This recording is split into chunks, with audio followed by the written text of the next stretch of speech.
અમદાવાદ પોલીસની જે અસામાજિક તત્વો ગુંડા તત્વો વિરુદ્ધની જે ઝુંબેશ હાલ ચાલુમાં છે એ અનુસંધાને મોરબી જિલ્લા પોલીસ દ્વારા એ અસામાજિક તત્વોની યાદી તૈયાર કરી લેવામાં આવેલી છે। ટોટલ 165 જેટલા લોકોની યાદી હાલ તૈયારમાં છે અને એ જ અનુસંધાને અલગ અલગ પોલીસ મથકના અલગ અલગ વિસ્તારોમાં હાલ ફૂડ પેટ્રોલિંગ અને કોમ્બિંગ ઓપરેશન હાથ ધરવામાં આવેલા છે। હાલ આપણે મોરબી સિટીના વિસ્તારમાં છીએ, જ્યાં સિટી પોલીસના અધિકારી અને કર્મચારીઓ સાથે એક મેગા કોમ્બિંગ ઓપરેશન હાલ ચાલુમાં છે અને જે આઈડેન્ટિફાઈ કરેલા ભૂતકાળ ધરાવતા એવા ગુનાહિત ઇતિહાસ ધરાવતા જે લોકો છે એના ઉપર કડકમાં કડક કાર્યવાહી કરવા માટેની એ ઝુંબેશ હાલ ચાલુમાં છે। સાથે સાથે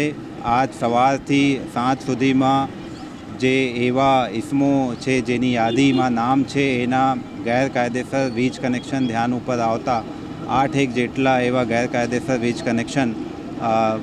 વીજળી વિભાગના સંલગ્ન અધિકારીઓને સાથે રાખી એ કાપી દેવામાં આવેલા છે અને એને 8 લાખથી વધુ રકમના દંડ પણ ફટકારવાની કાર્યવાહી જે છે એ ચાલુમાં છે। આગામી સમયોમાં જે પ્રમાણે આપણે એક્શન પ્લાન બનાવવાના હતા એ એક્શન પ્લાન તૈયાર થઈ ગયા છે।